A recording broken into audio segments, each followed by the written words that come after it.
Welcome, everybody. Glad to see you all hopping on the live stream. Welcome to Chords of Orion.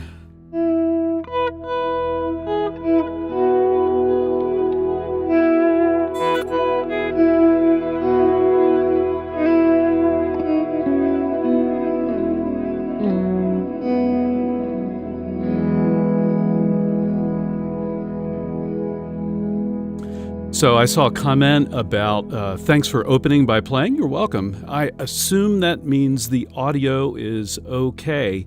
If there are any issues, let me know in the chat.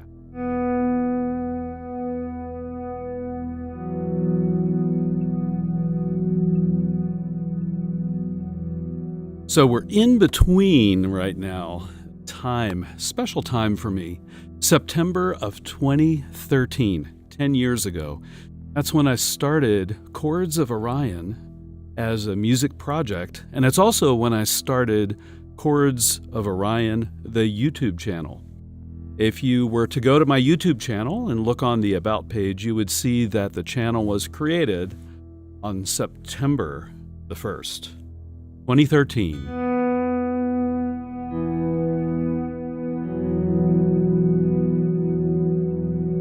And then, if you went to the videos page and clicked on oldest to bring up the oldest videos, you would see that my first videos were posted on September the 18th.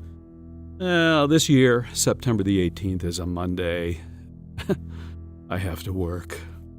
If you're new here, you may not know, I don't do this full-time. I'm definitely a part-time musician, definitely making money off of what I do, but not enough to support myself and my family. So I do still have a full-time job. So it seemed like September the 16th seemed like a good compromise since it's a weekend.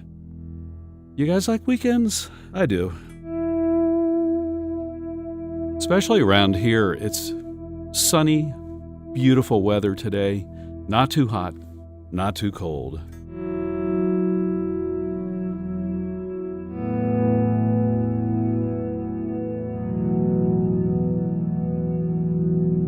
Hey, thanks for all the comments so far. Appreciate it. Hey, Sam, I've seen you around a ton. Glad you're on the live stream. Thank you for the congratulations, all that good stuff. Redshift, thank you.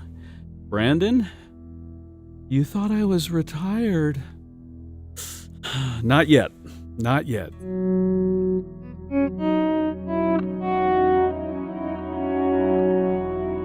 I mean, I'm only 29. But yeah, retirement, I'm in the latter stages of my full-time career. It's going to happen at some point relatively soon. I don't know that I'll stop my day job just like, that, but I'll probably drop that back to part-time. One of my main goals is over the next year or two is to really free up more time for Chords of Orion and be able to do some of the projects that I just don't have time right now to do.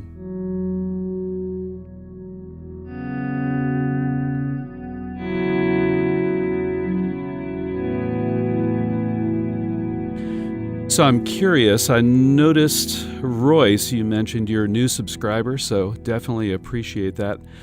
I'm curious as to how long you all have been aware of me, of Chords of Orion. Perhaps how long have you been watching videos or listening to the music? If you drop a comment in the chat, I'd appreciate it. I'm really curious.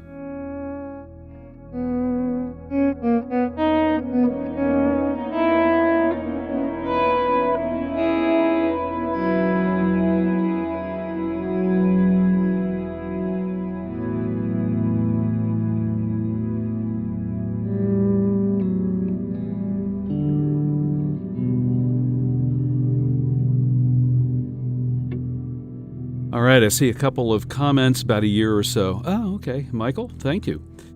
Brandon, you're a long timer since 2013. That's really cool. Definitely we'll be making more videos for sure. Let's see. Sam, you ask how my arms are feeling. In general, okay. I still am having a little bit of issue with my right hand. I'm going to be seeing a physical therapist soon about that. It's not slowing me down from playing, thankfully, but there's still something going on. Left hand, good shape, which I'm really happy about. Let's see. Redshift, be sure to make another visit to Western North Carolina. Yeah, mid-October.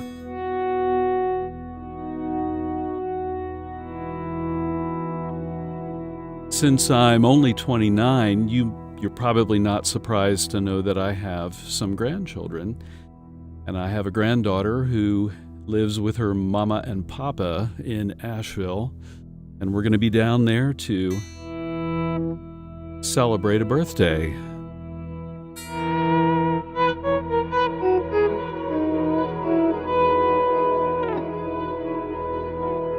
So definitely looking forward to that. All right, let's see. Redshift since before COVID, 4 years or so. Cool. 3 to 4 years. Jared, probably since 2016. Sam, I didn't realize that. That's cool. Brandon, you're a baritone player. That's awesome. So Eliza Taylor. Hey, Eliza. So Eliza Taylor is a person I have known for quite some time. We'll leave it at that. Anyhow, I want to do a couple things on this live stream. I'm going to play some music from time to time like I've been playing. And in a few minutes, I'll tell you what I've got going on to get the tones and the effects. But I also want to tell you a little bit about the beginning of Chords of Orion. And then later on, we'll talk about what's in the future, what's going to happen over the next year or so. So anyhow, Chords of Orion, as I mentioned, it started in 2013. That's obviously, well, maybe not obvious, but it's not the start of my experience as a musician. That started very early on in my life, and no, this is not going to be like my life began a long time ago. No. I do want to mention a couple things, though, prior to Chords of Orion. One is, if you weren't aware of it, I played in an old school prog rock band for about 15 years, and that was from the time I was college age into would have been my early 30s, maybe almost my mid 30s. Yeah, mid 30s. I'm thinking at the time there, and that was a really great experience. And what I wanted to do was be a full-time musician. But, life happens. Relationships happen. And one relationship happened to me that really changed my plans. And that was meeting this beautiful young lady who I married. And after we had a couple of kids, it became apparent that the full-time musician dream, it wasn't going to happen. So eventually that prog rock band, and some of my bandmates had arrived to the same conclusion, so we kind of broke up the band over a couple-year period. But I never stopped playing. Oh, no. Kept playing. I spent a lot of time playing in church, actually, the church I attend, which has been a really great experience. Also, lots and lots of time playing at home. And meanwhile, the kids kept coming. Anyhow, fast forward to the early 2010s, I had made a transition from analog recording to digital recording.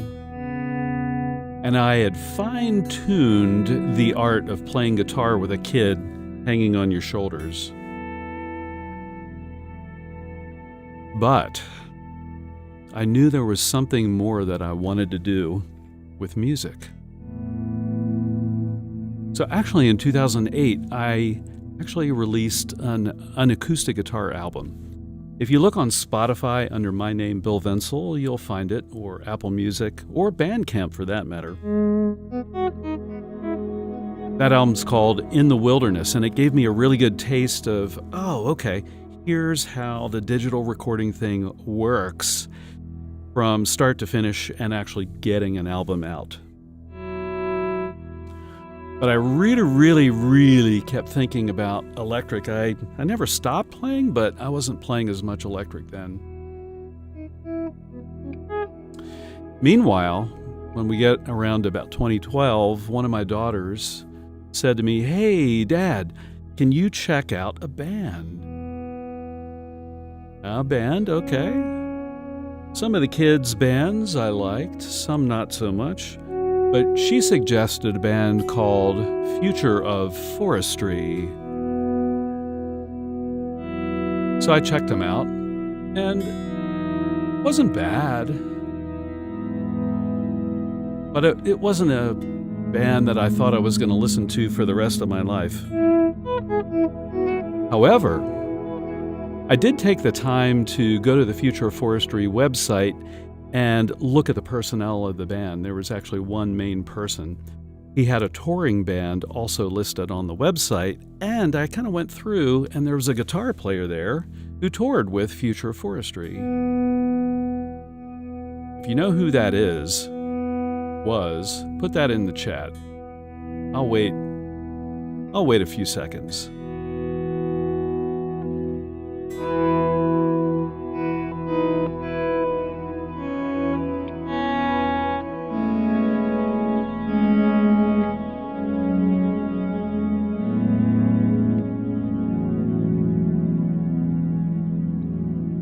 Yeah, there's a lag time in the live stream chat, so I don't know if anybody's chatting there, but that guitar player's name was Andy Offling, otherwise known as Lowercase Noises.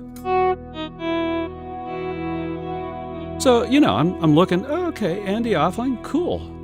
And I checked out his website, listened to some of his music, and I thought, wow. Andy uses a volume pedal just like I do.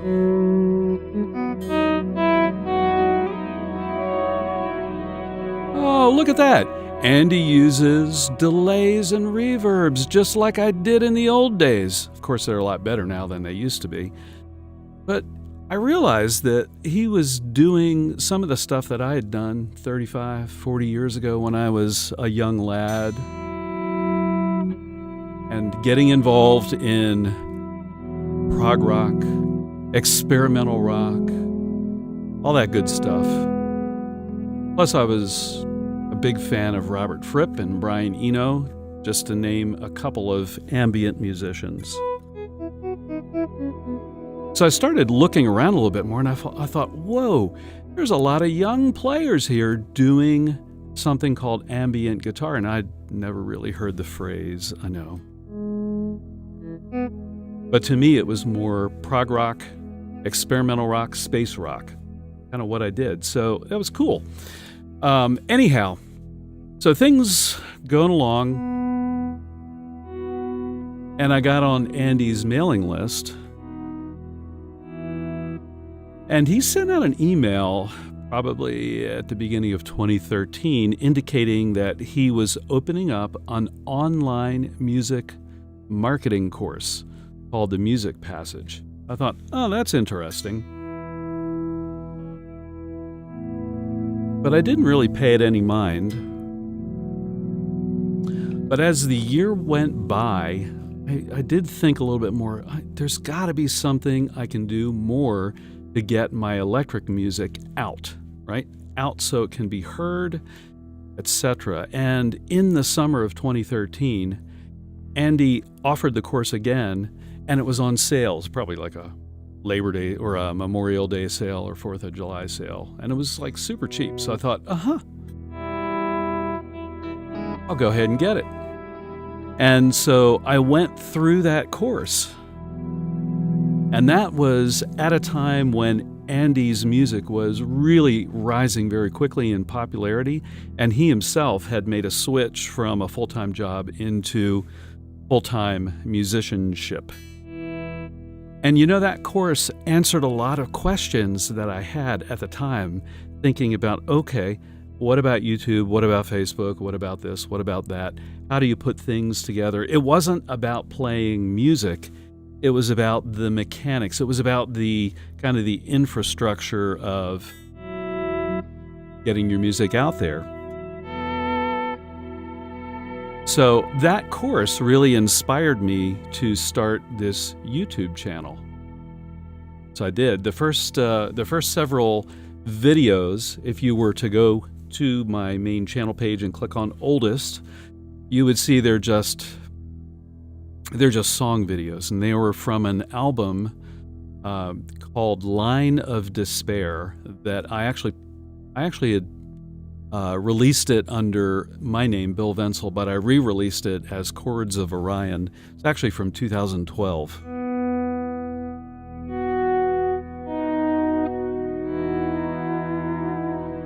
But anyhow, that's where things started. So anyhow, let me catch up on some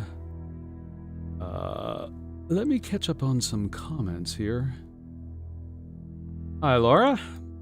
Nice to see you on the chat. Let's see. Jared says about 5 years you've been listening. Great. Henderson. Oh, Redshift. You're in Hendersonville. Yeah, that's great. Robert Douglas just subscribed. Thank you so much. Appreciate that. Good evening from Germany. Good evening, Christopher. Thank you for being here. David Wilcox. I like David Wilcox. I used to listen to him way, way, way back in the day. He did some really cool albums when he was young. He might still be today. I've kind of lost track of him. Certainly his early stuff was just amazing. All right, let's see here. So AB from Australia, good day. Good day. I was on, so it's part of my day job. I was actually on one of my clients has an Australian office, and they were trying to teach me how to say good day the right way, and I failed, totally failed at it. So forgive me. But thank you for being here. Let's see, have you ever thought of doing guided meditation or spiritual readings to your own music? As you have great music and golden tones. Well, thank you. I appreciate that. The guided meditation stuff, not so much. Spiritual readings, I have thought, but I would not do that on this channel. I would probably start another channel to do that. I think most people are here more for the guitar rather than to hear me speak of spiritual things. Right? I posted a video about that just recently, so I won't go into that now. But yeah, I have thought about that.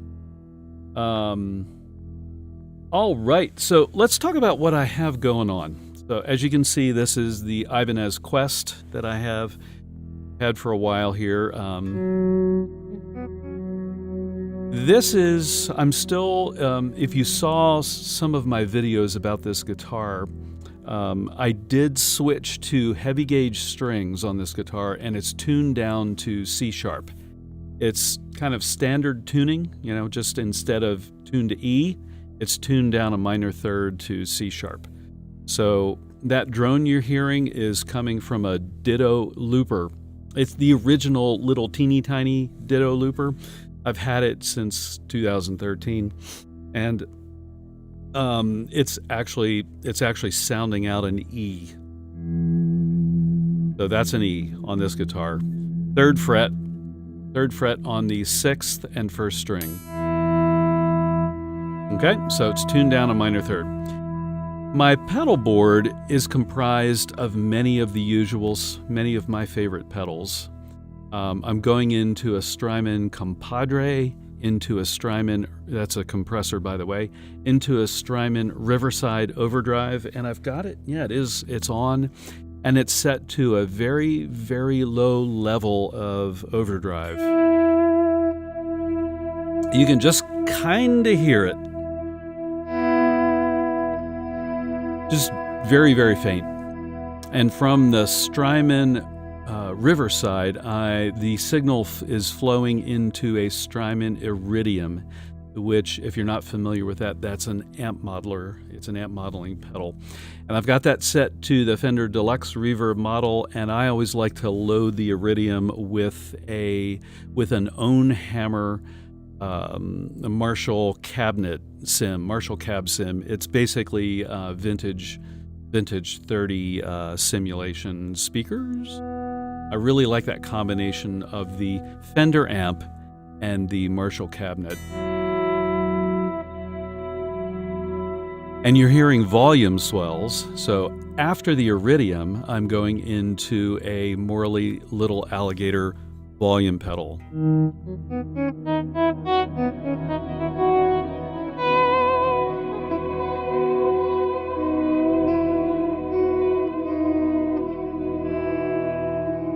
Yeah.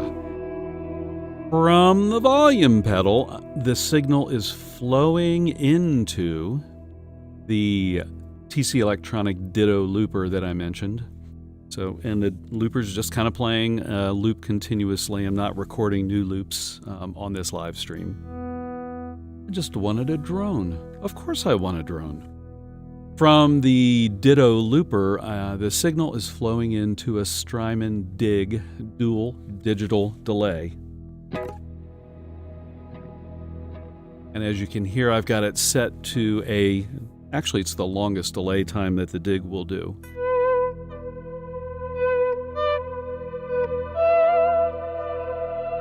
Yep. From there, the signal is flowing into a mystery pedal. Can't say anything about it yet, but I will soon.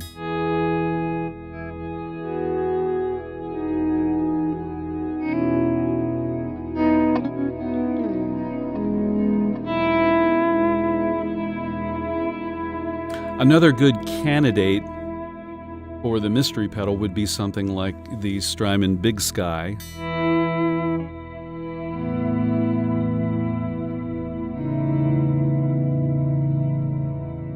And from there, the signal just flows right into my computer's audio interface, into the streaming software that I'm using.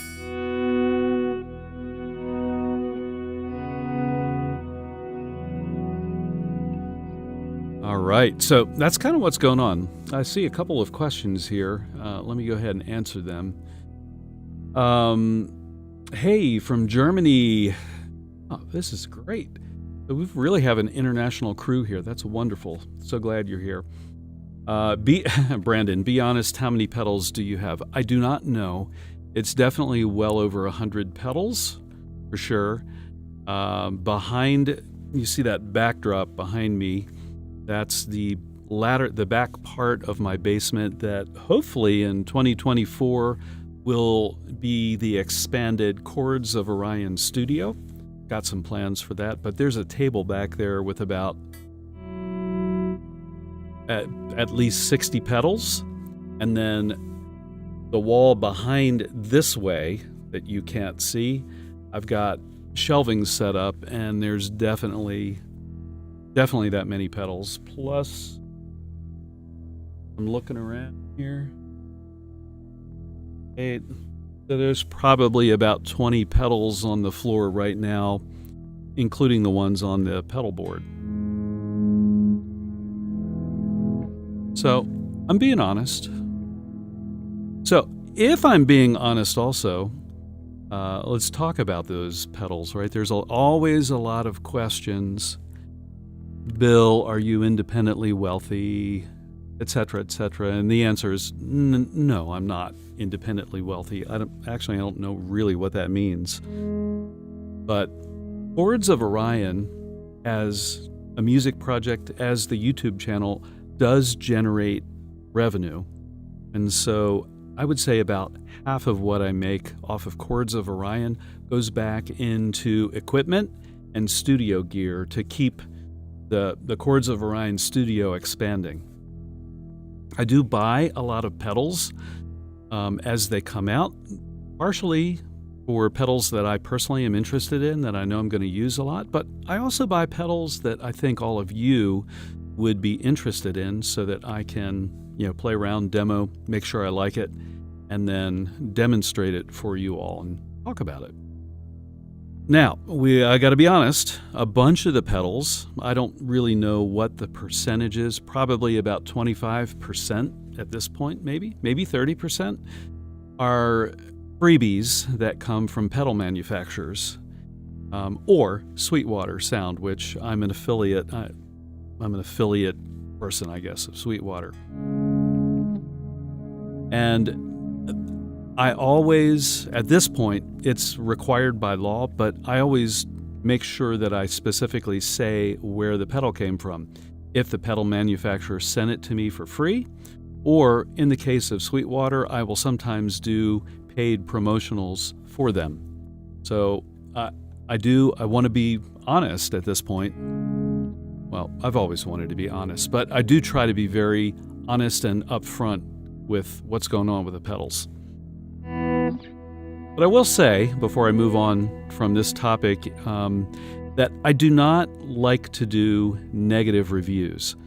So, like pedals that I really, really hate, I don't review them. So I have had pedals that I've sent back and said, sorry guys, I really don't want to do a demo of this because I don't like it. I don't think my audience is going to like it, so there's no sense in me demoing the pedal. So that's kind of my philosophy. If you think that's good or bad, drop a comment in the chat if you think I should change up the way I do things. Definitely interested in hearing your feedback. Let's see, what else do we have going on here? All right, so we've got a question about headphones. These are... Yeah, I had to look to make sure I remember. These are Sennheiser 650 HDs. So they're open back headphones, which are really nice, so I can hear myself talking and all that good stuff. I also use a pair of Atom Audio headphones that I really, really like. They're the S-Logic? Yeah, S-Logic. I got these off of I bought these off of Sweetwater. They were actually used. I got them for $100 off. It was a really good deal. And these are really nice for recording and mixing.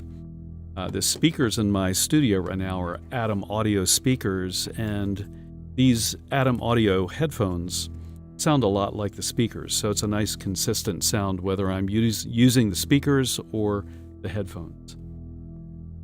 All right.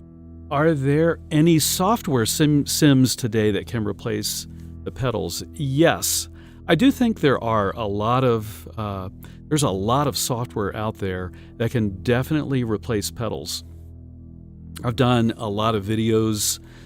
If you search the channel, you'll find them. I've done a lot of videos that are software based. I've done some videos about building whole ambient guitar chains using software, both amp simulators and different types of effects plugins. So I think, depending on what you're looking to do, it's very feasible to not use pedals or to just minimally use pedals. If you're playing out live a lot with a band, especially if you're using a traditional guitar amplifier, pedals are definitely the way to go. It's going to be a lot easier. They're going to sound great through a traditional setup. They are more expensive, right, versus a lot of the software options. I'll just mention a couple pieces of software that I've demoed here on the channel that I really, really, really like. One is the Valhalla Delay plugin. That thing is really amazing. I think it's $50 maybe. I think sometimes you can catch it on sale. I purchased it. It's well worth the money.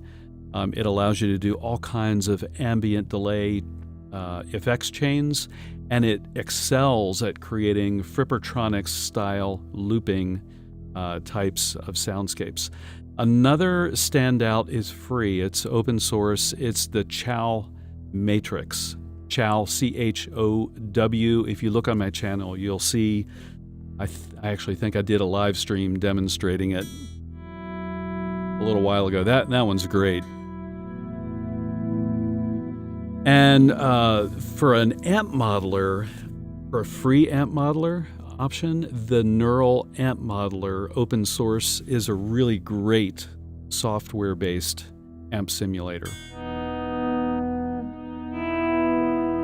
So there you go. All right.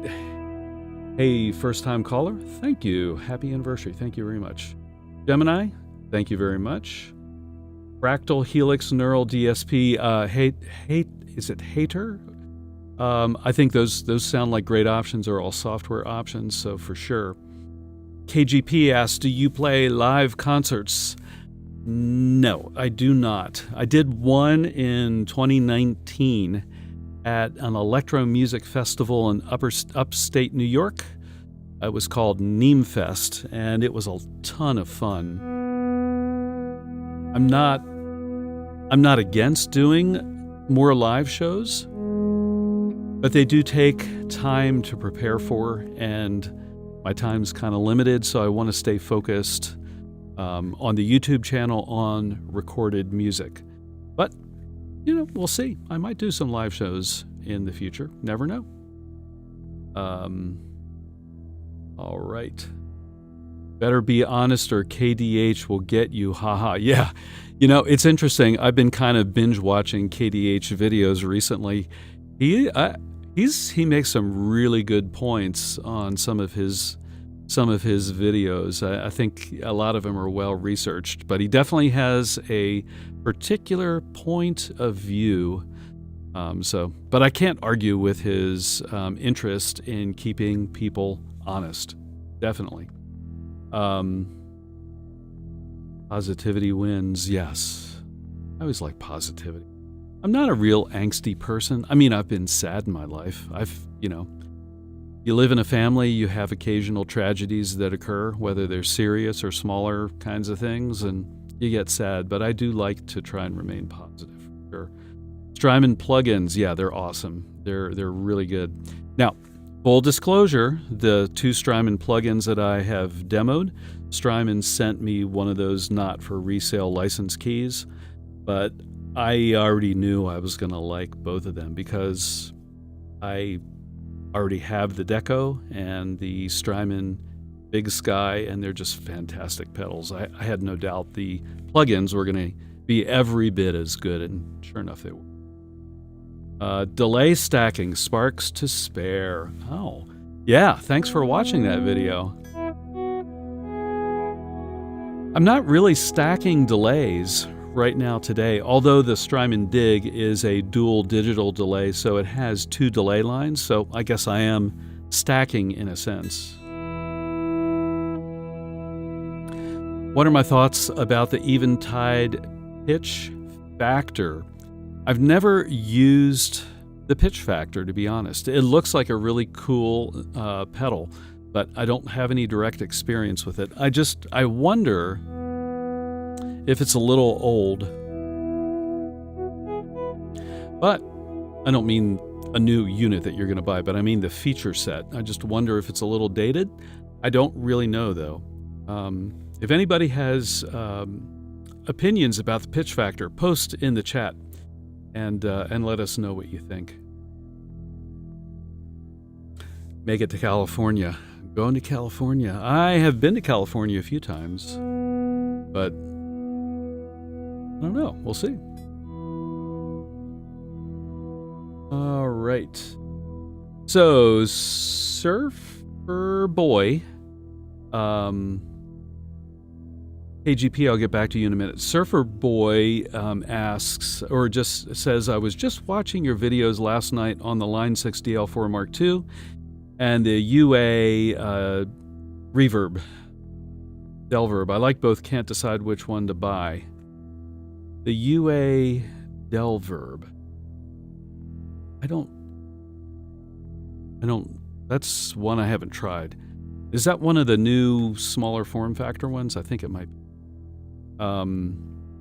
So I think it depends, which one you decide to buy. I think really depends on the feature set you're looking for. The DL4 can do a lot of different delay types. It has the hidden reverb settings. It also has a built-in looper, which I find not so useful personally, but it's there if you need it. There's just a lot of options. If the UA has the sound and the features you're looking for, maybe that's a better option, but you can do an awful lot with that DL4. I'll kind of throw that out there. But I don't know how to answer your question specifically, though. But I always try to say to people, think about what you're looking to accomplish, and then look at the features of the pedal to see if you can figure out which one kind of fills the bill for you, right? If that makes sense. Okay, KGP, what role does your faith in God play in your music? Oh man, you had to ask that? That's a loaded question, isn't it?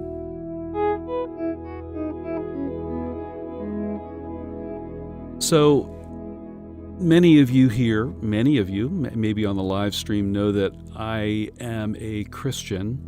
And don't worry, this is not going to turn into some religious live stream or anything. But I do want to address that question. It's a good question. My faith plays heavily into my music, and here's why.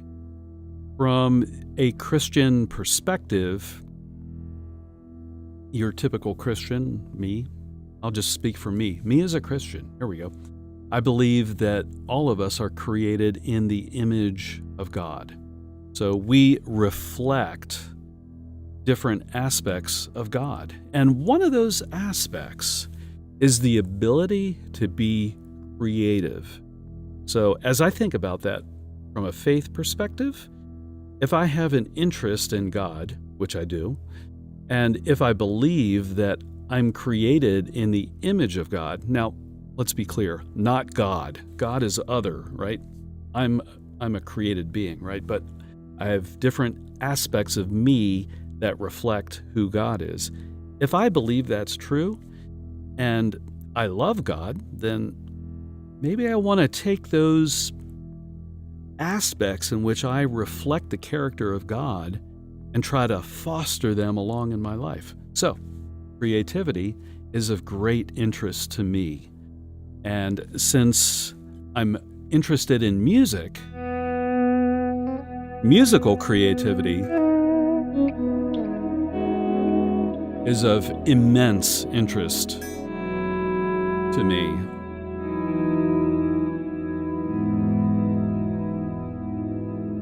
As a matter of fact, in the old prog rock band I played in, we read a bunch of theological, philosophical books about being Christians and being artists. And at the end of it all, our conclusion was, we need to be as creative as possible. So we tried, and some of it worked out really well, and some of it just stunk. It fell flat. But it was fun trying to be as creative as possible. So hopefully that answers your question. All right. Okay. Tim says, I wish you were my next door neighbor. Well, Tim, I don't know where you live. I know my next door neighbors, but if you live in my town, we might be not that far from each other. Do you happen to live in a rural area of the northern part of Virginia?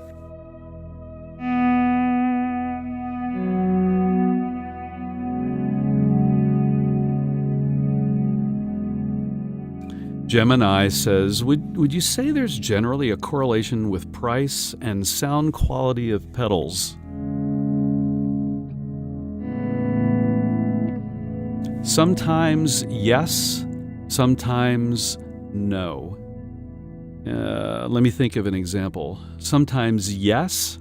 Many of the super low price pedals that you'll find on Amazon, I will leave the brand names out of it for this for this live stream, but some of those pedals, you get what you pay for. And when you don't pay much, you don't get much. On the other hand, there are very cost-effective pedals that sound great. I've not been pricing out TC Electronic pedals lately, so I don't know if they're still in the same price range where they have been historically. But I've always felt like you get a lot of bang for the buck with many of the TC Electronic pedals. In particular, the smaller flashback form factor delays. Those delays sound really good. And the pedals, at least historically, have not been that expensive here in the US.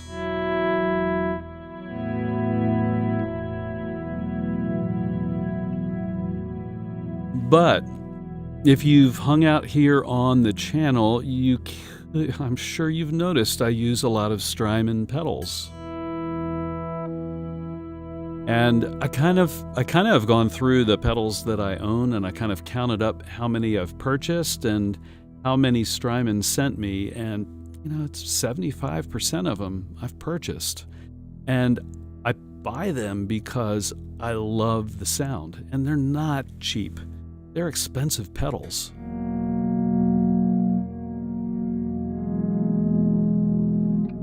But if you're into the sound of Strymon,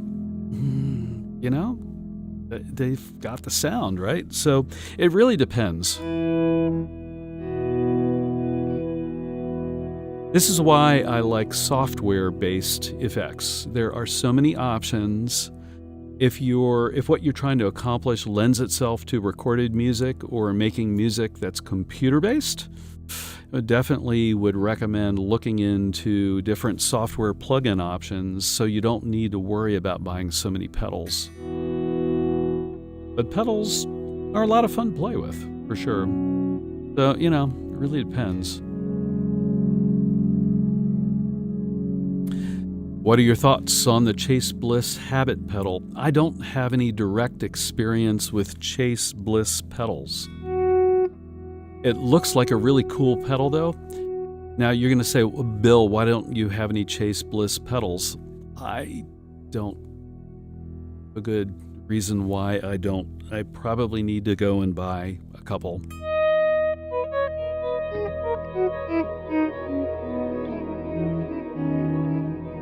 But they certainly look like great pedals, and I've heard a lot of musicians make some really cool sounds with them, for sure.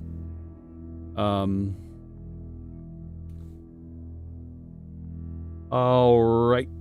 Sam says, I know this is a deep cut, but I absolutely love the sound you used on the song Thaxted. Jupiter, by any chance, could you remember or could you do a video on the tones from your early albums?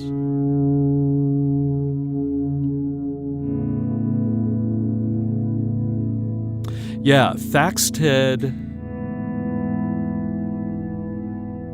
is off of my album Vision, and it's actually it's a really cool song.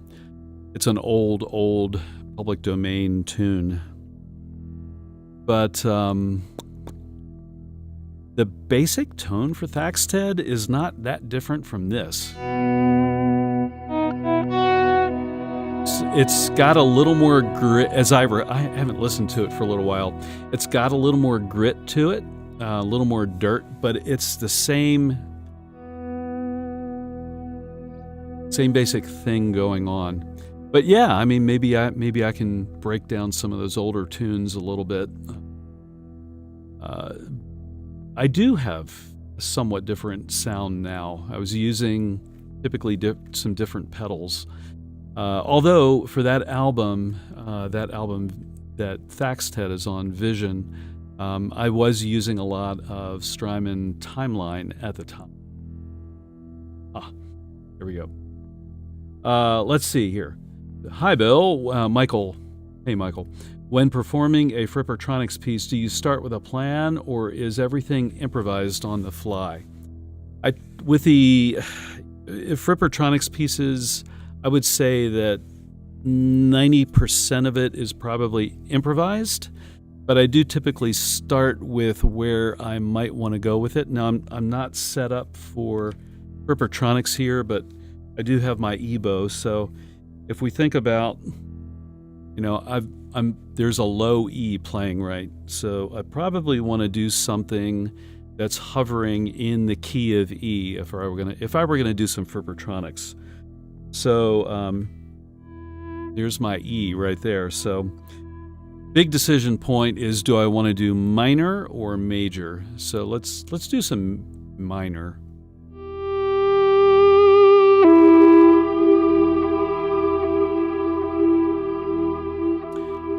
Now, again, I'm not set up for Frippertronics, so we're not hearing the layers die out, but if you can imagine those layers kind of going on and on and on, that's kind of how I would approach it and then begin improvising from there. Okay, now I'm back to the regular. Brandon says, do I still play at my church? No, I do not. I took a break. I did it for over 20 years, and I decided I needed a break, and to be quite frank, I wanted some younger people to get involved playing in church. And by the way, for those of you who may be interested in the whole worship band thing, the church that I attend, we just play traditional hymns for the most part with piano and acoustic guitar, and that's it. None of this stuff.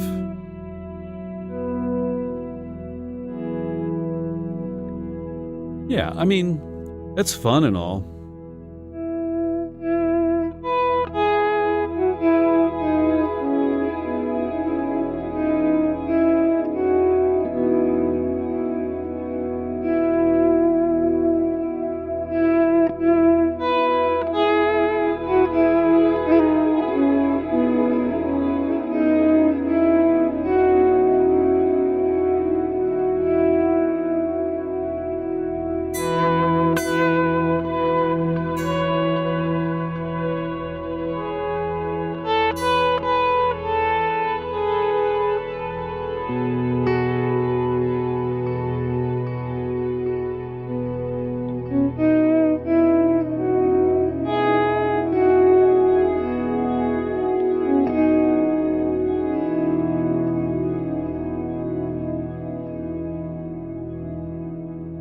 For those of you who may not recognize, that was an old school traditional hymn.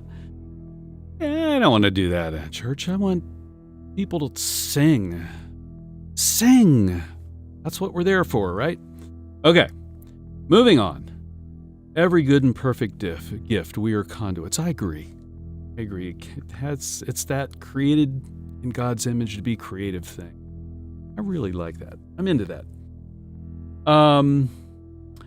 Max says, I apologize for repeating myself. Do you use a vibrato pedal? Which one do you like most? I do not normally use a vibrato pedal.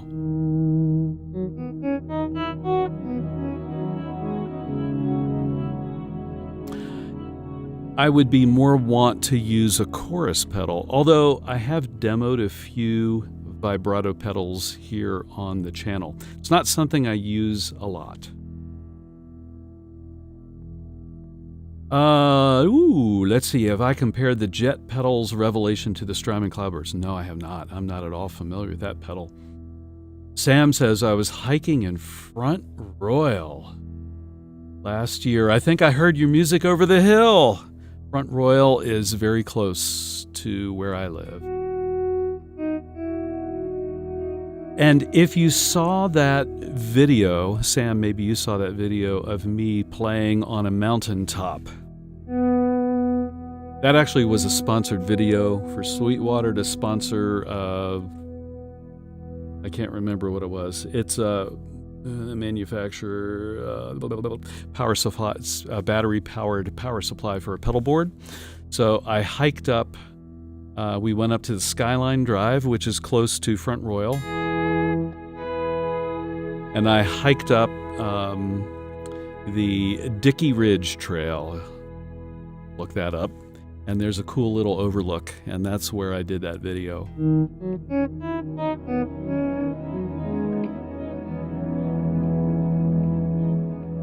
Oh, what kind of a Christian am I? Ooh. Yeah, Christians get a bad name at this point in history, don't we? There's a lot of stuff going on. If you're in America, unfortunately, many Christians have been deluded by certain people in our government. And don't worry, this is not going to be a political rant. So I would say I am a old school Calvinist who believes that my faith is very important in my everyday walk of life, but I do not and will not ever conflate it with politics. How's that? Angie, you have too many pedals. No. All right. Do I sometimes find the sound that is 80% of what you want sonically on one pedal and then lose hours trying to get a better version on a completely different pedal? Yes, that does occasionally happen. And sometimes I need to just step back and go, I'm just going back to the other pedal. And I'll give you an example. Preparing for this live stream, I got out like 5 different delay pedals, and I was trying to figure something out, and I was finally at the end, I was like, screw it. Get the Strymon Dig out. I got that out, and in 2 minutes had the sound I wanted.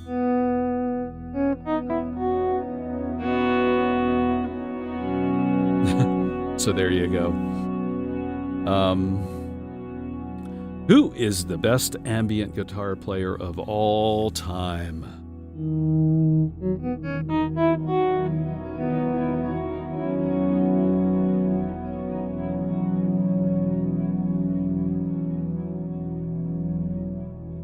I have no idea. I'll tell you a couple of my favorites, though, and they're old school guys. Robert Fripp, for sure. I'm definitely influenced by Robert Fripp. I don't feel like I play like him very much, like the actual playing, but certainly his sensibility for soundscapes, highly, highly influenced. And I would say that even for younger players who have never heard of Robert Fripp, they're still influenced by him. Another old school guy I really like that does a lot of ambient-y kinds of things is Steve Hackett. Maybe not so much anymore, but back in the old Genesis days.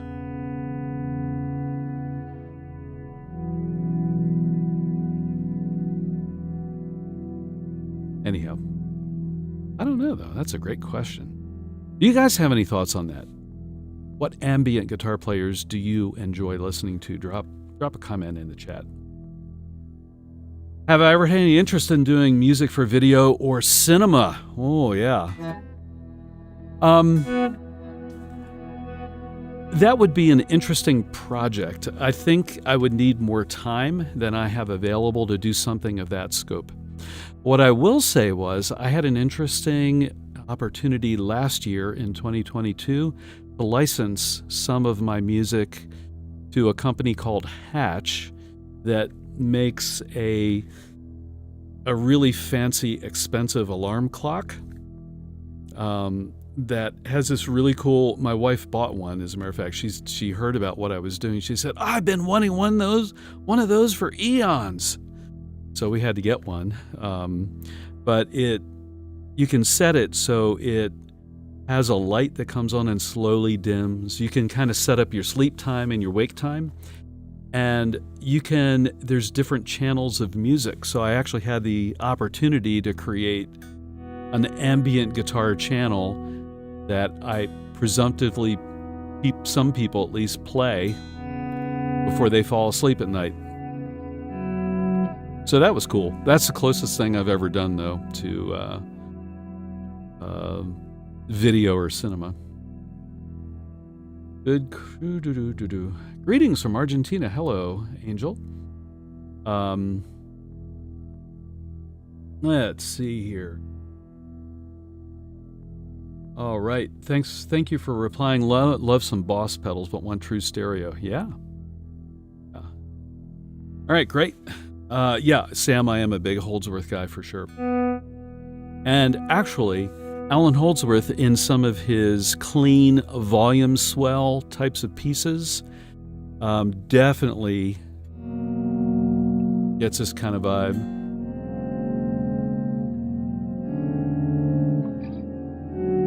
Now, I have too much stuff going on. He never had that much stuff going on, but definitely for sure.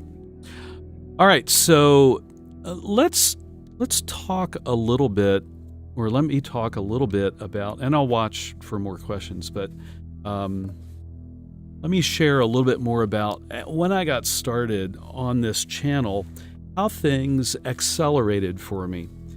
One of the benefits that I got from starting this YouTube channel was the discipline of creating on a regular basis.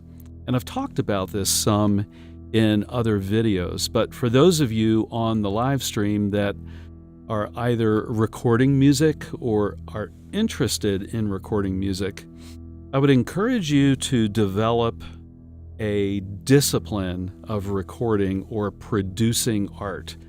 And that was something I had really struggled with before Chords of Orion. I mean, I would sit down and start recording a song and get some really cool sounds going, and then it would just sit and sit and sit and sit for months, for years. I have recording projects in my archive that I started back in, some of them as early as 2000, 2001, and I never finished them off.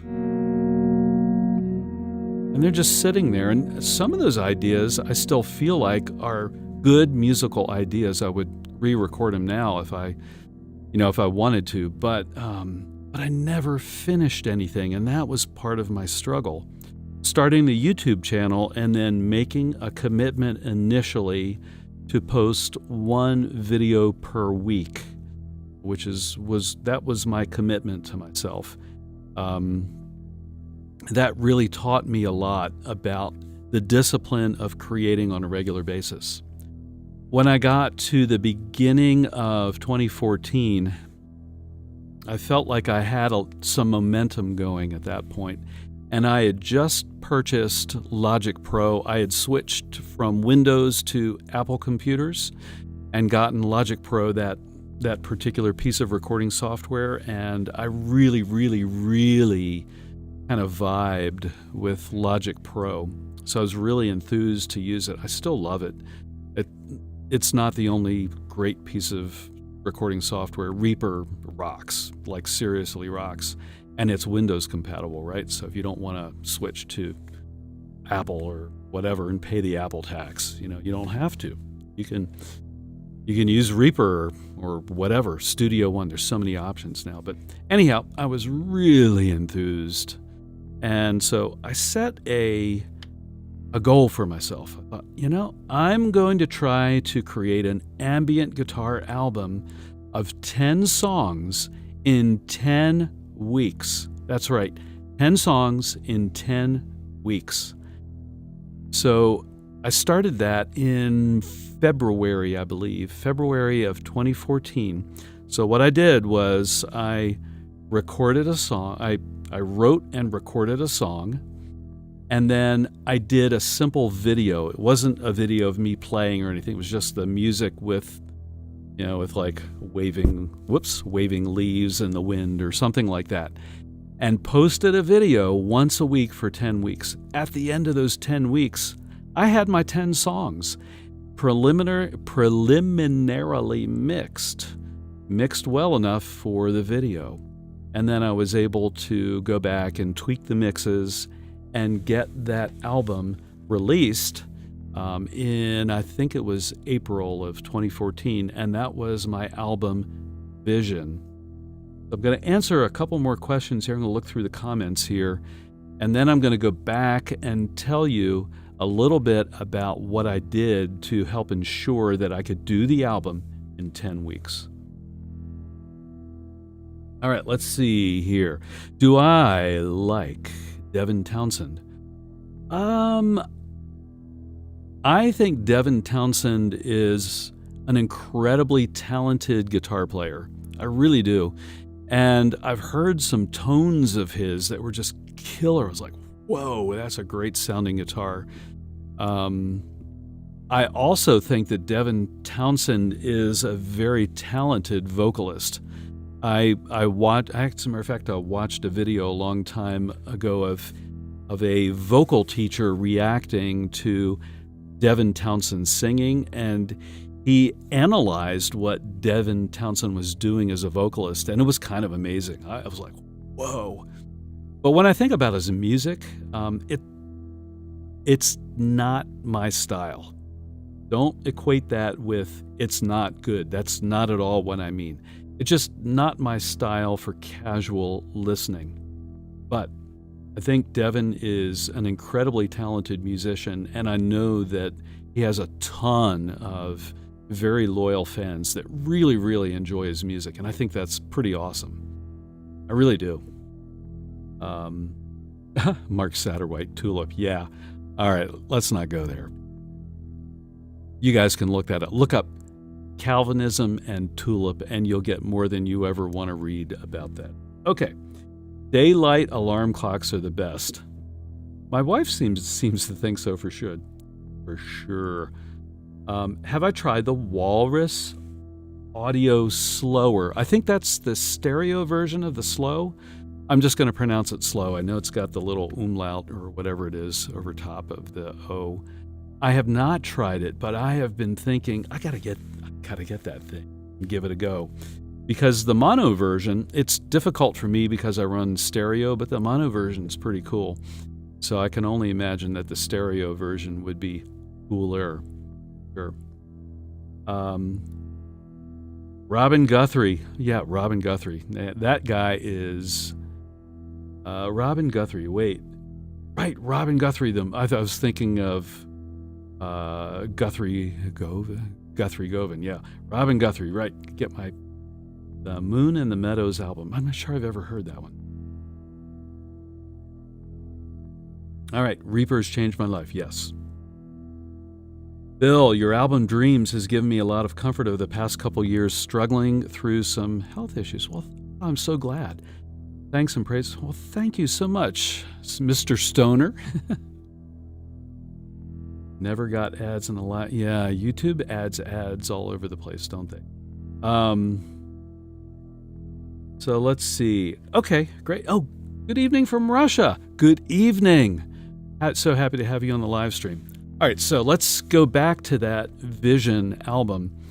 Here's how I got it done in 10 weeks. One was, I need to play a note here.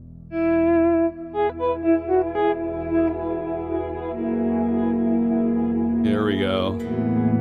Oh, yeah.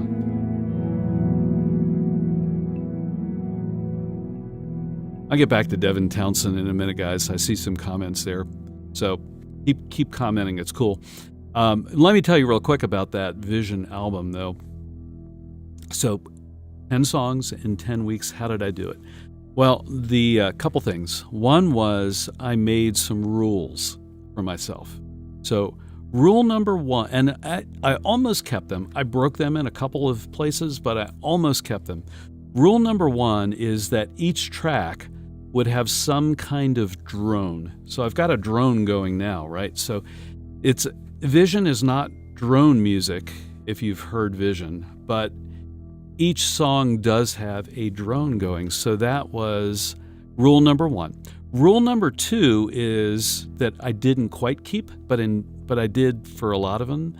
Rule number two was I was going to have one track of acoustic guitar. So I did an arrangement of the old song Shenandoah River, which I live near, and I used an acoustic guitar in that. And this comes now. I broke that rule for a couple of the tunes and didn't use an acoustic guitar, but this does lead me to rule number three, and that is I wasn't actually going to create new songs. I was going to use public domain tunes for each of the songs. So if you listen to Vision, each song is an old public domain tune. Some are old classic hymns, kind of like I was getting a couple notices there. There we go. Okay, old classic tunes, old classic hymns, kind of like in the U.S. There's a melody that we use for a hymn called "Be Thou My Vision." Okay, some of the other tunes were just old public domain tunes like "O Susanna" or "Shenandoah," those types of things. So that helped me. I already knew what the music was going to kind of sound like. I just needed to create an arrangement of it. And then the fourth rule was I would use then tracks of acoustic or electric guitar. So that's kind of how I created a set of rules for myself. And that is something I would encourage all of you to do as you approach recording projects.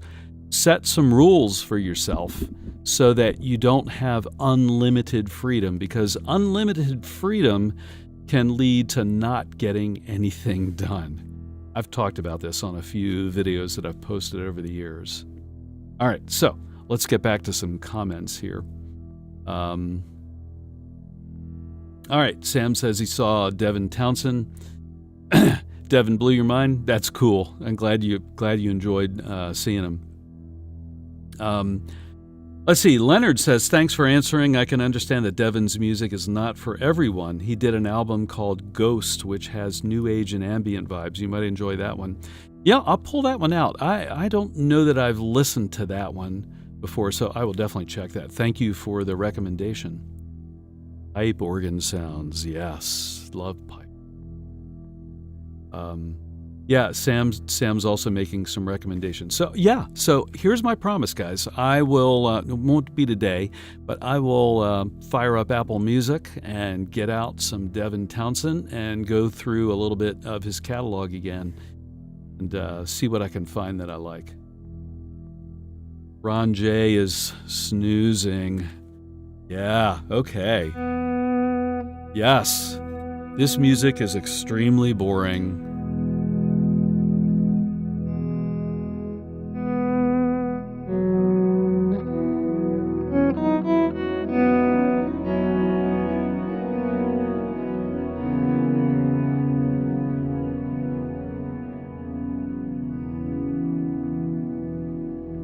Okay, Jay says, I know you take the old hymns and use that as a basis, but I'm finding a hard time understanding how those chord progressions and arrangements are made.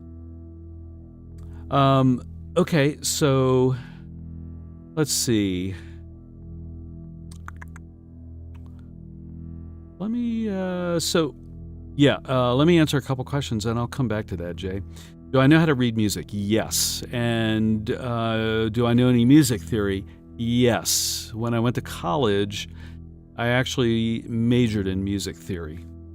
So I have forgotten a lot of it, but it's been a great help to me to be able to think along those lines. Okay. So, let's get back to Jay's question about, okay, how do you take an old hymn or any old tune and turn it into an arrangement? So, let's see. I'm gonna go with, I need a split capo. Let me grab one here.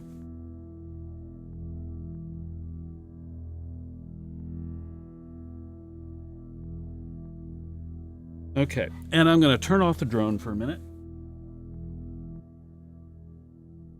Aw, I don't want the drone to go away. We'll get it back. So I'm going to put a split capo on this guitar. If you've watched any of my videos about capos, you know that a split capo can give you a dadgad-like tuning. Ooh.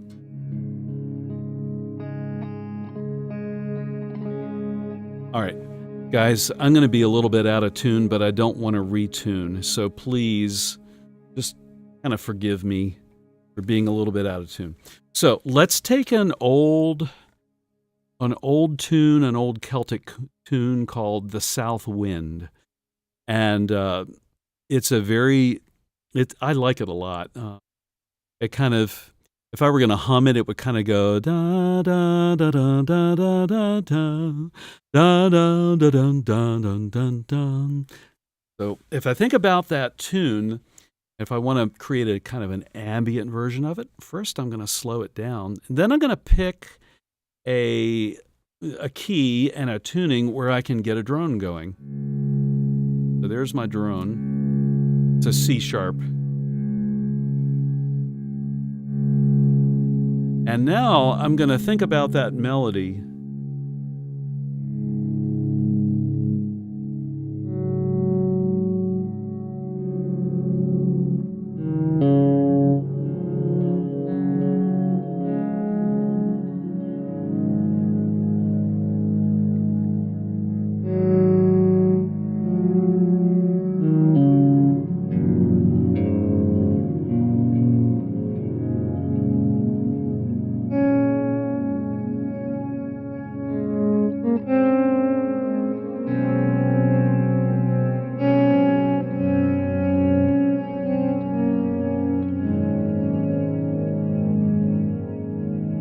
So all I'm doing is basically slowing things way down. That's the simplest way to start thinking about an ambient guitar arrangement of an old hymn or an old public domain tune.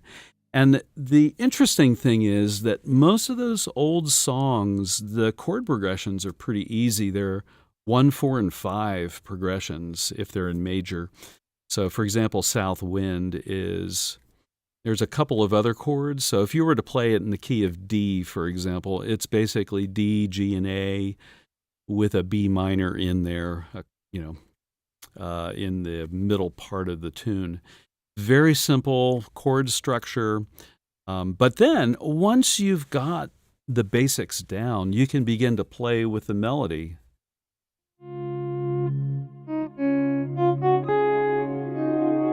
Because that's the melody, but maybe I just want to do.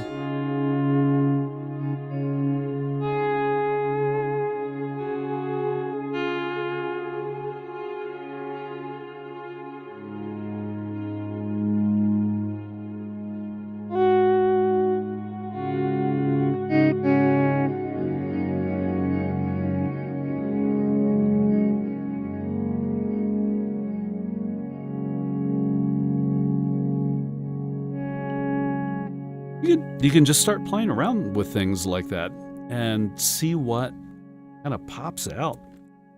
I want to get that drone going again. Oh yeah, there we go. So if I were going to play a melody around that drone,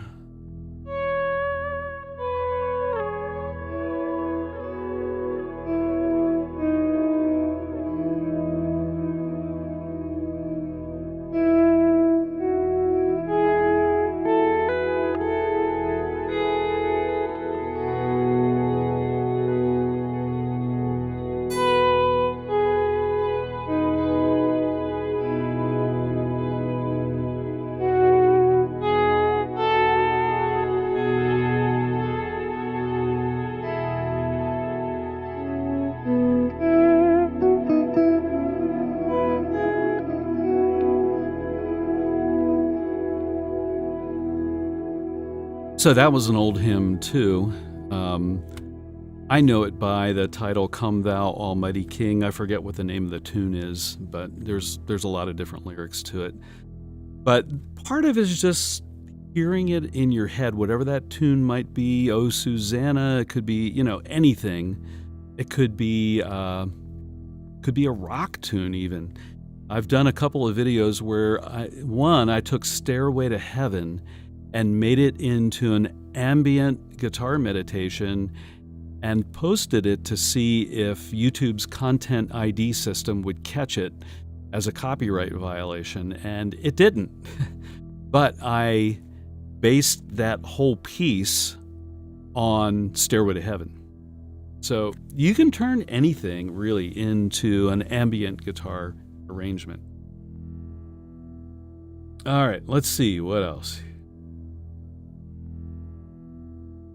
Let's see. Originally found you because of a pedal demo video, but still love playing guitar, but I'm mostly just into your music. Well, thank you, Mr. Stoner again. B Stoner. Thanks for playing ambient baritones. You're welcome. I love baritones. This is not a baritone, but I love tuning it down to C sharp. And I've got on the rack of guitars back behind me, 4 of those 5 guitars are baritones, so love them. That is a really good instrument for solo ambient guitar because it sits in between bass and guitar. So you can get down low, but you can still get up reasonably high. As a prog music guy, do you like Dream Theater? A little bit, but not a ton. My prog is more like 70s prog, if that makes sense. As we get further on into the evolution of prog, it's a little, to me personally, it's a little less interesting to me. Again, this is no comment on the talent of the players at all whatsoever. It's just, just a stylistic preference. That's all I'm talking about. I always go for that old English Canterbury School kind of proggy stuff. That's kind of in my DNA, so I always kind of gravitate towards that. All right, just got here. What's the effect unit? All right, so recap of the effects. Guitar, obviously, into Strymon Compadre. I can't even talk.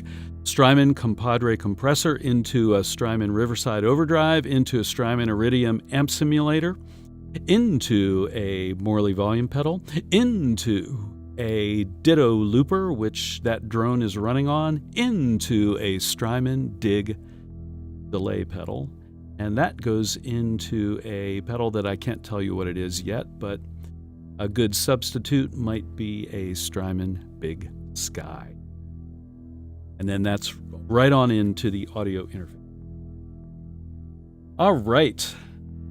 So let's see. I talked about vision. So one of the other things that 7 or 8 string ever. I do have a 7 string. I did a video recently of gear that I regret buying, and the 7 string I've really struggled with. I put it on the list because I didn't have a good plan for how to learn how to play 7 string. And I don't know that I ever will at this point in my life, so I kind of regret buying it, but I still have it. I still pull it out every now and then and look at it and go, maybe I should learn how to play it at some point. See. All right, so let's keep talking about a little bit more about the evolution of what's gone on with the channel.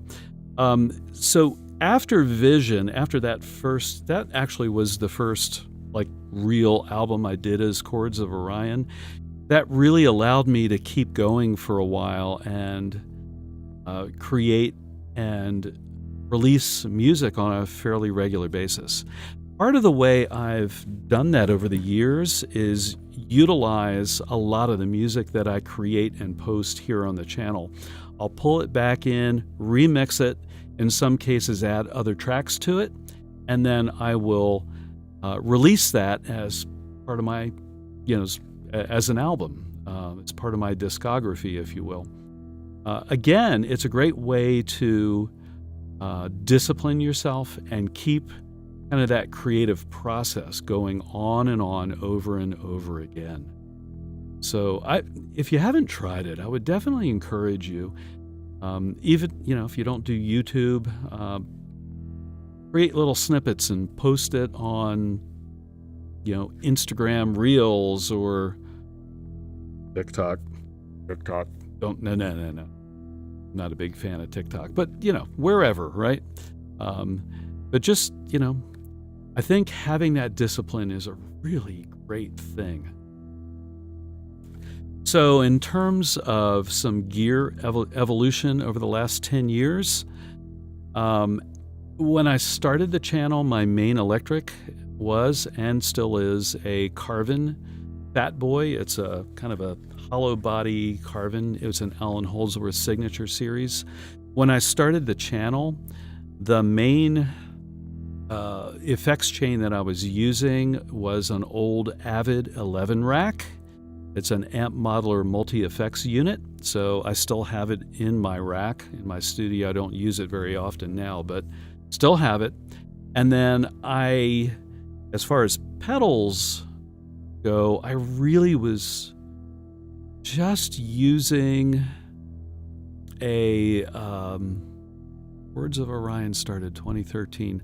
I had just gotten the Strymon Timeline. I'd bought that. So I was patching that into the Avid 11 racks. And then I also have been using Morley volume pedals since the late 70s. So I always have had a Morley volume pedal around. So I was using that too. So I would really just say it was the Avid 11 rack, and that has delays and reverbs in it, along with the Strymon Timeline, and then the Morley volume pedal. And I did a lot of the early stuff with that basic effects chain. Oh, and I should also mention, I forgot it. I didn't really forget, but it slipped my mind. Another pedal that I use quite frequently, I still use it now from time to time, is the Yamaha UD Stomp. And I've featured that in a number of videos here on the channel.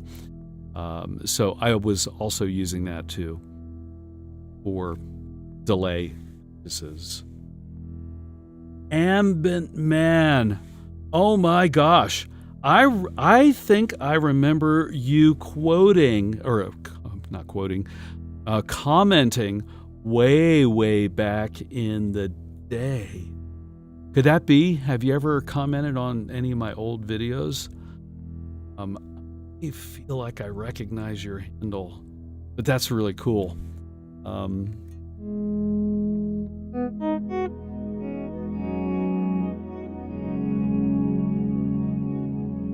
So when I started Chords of Orion, I immediately went viral, and that was the end of it. No, I did not go viral. When I started Chords of Orion and posting videos, it's just like it is today. I'd post a video and get 2 views in the first week, and one of them was probably my view, right? YouTube had different monetization policies at that point in time. It was super easy to get the channel monetized, so I did do that pretty early on, but I think it took me a year and a half before I got my first payout from YouTube of, I think at $90. I think that's the cutoff before they'll actually transfer money to your bank account. So I think it took a year and a half before that happened. I was making 15 cents a month or something like that. It was I look back now, it was pretty funny. And the number of subscribers started very slow. And I get that, I don't know that I had any expectations. I certainly didn't know how to do videos. I was using an old camcorder pretty much as my video camera, so to speak, and that's pretty minimal, right? I guess I was using my iPhone, whatever I had in 2013, to shoot some video too. But that was pretty much it, and it took me a long time to learn how to create a video that was kind of watchable. So this channel has been a channel of very slow growth. I was blessed enough to hit 100,000 subscribers. I feel like that was in 2020, maybe? February of 2020 was when I hit 100,000. I can't quite remember. I'd have to go back and look. But it took a long time. I'm okay with that. Great. I'm so thankful that I got to learn along the way in terms of learning how to record better, how to shoot video better, how to learn how to communicate maybe a little bit better over time. So if you're thinking about doing something like this, give it time and be patient and be consistent and persistent. Let's see what Ambient Man, you that was me. Okay, cool. I'm going to keep my eye out for you for any other comments. So that's pretty cool.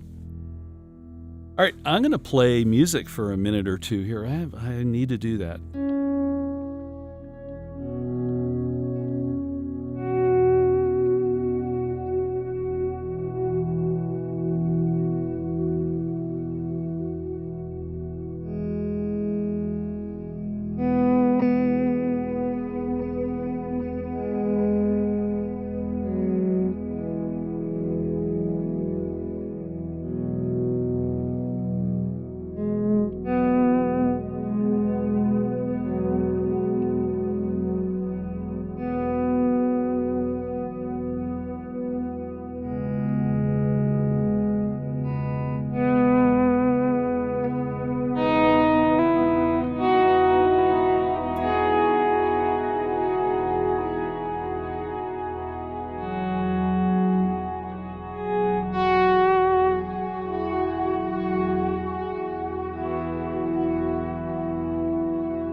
Yeah.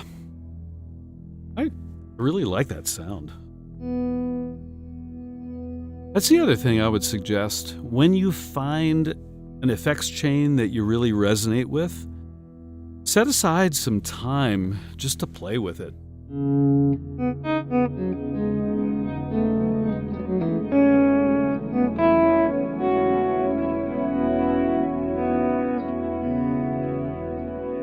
Kind of dig into the depths of it and see what you can do with it, or maybe what it can do with you, right?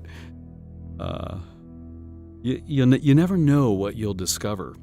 But I think having a little bit of quality time with an effects chain is a really good thing. All right. So I I'm going to play for a couple more minutes, and I'll keep an eye on the chat for any last questions or comments.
I see a question about a capo.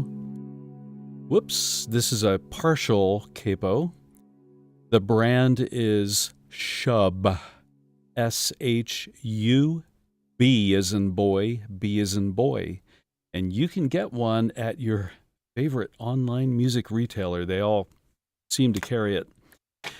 Again, it's a capo that covers strings 3, 4, and 5, and it allows you to create a dadgad-like kind of tuning. Although if you put it on fret 4, it's pretty cool.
So that's something else you could do. It doesn't have to be on the 2nd fret. You can also, I've got a couple pieces where I use it on the 5th fret. Sorry, it's going to be out of tune.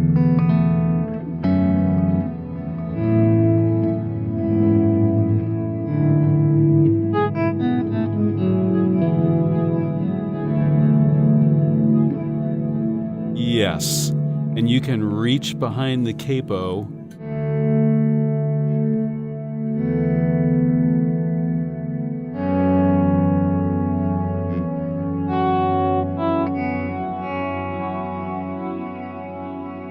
Pretty cool, huh? All right, just a couple more quick questions here, and then I'm going to take my leave of you and hopefully enjoy the rest of this evening. All right, let's see here. Thanks. Thank you. Thank you. Okay, you just keep playing normal chord shapes with the capo on. Yes, exactly. Because you haven't really retuned the strings, right? So if you're going to play, right, you're going to play regular chords above the capo. Definitely, it's a lot of fun. All right, guys. Well, I thank you so very much for hanging out with me here on this live stream. And I thank you so much for hanging out with me on all the videos, listening to the music, all that good stuff.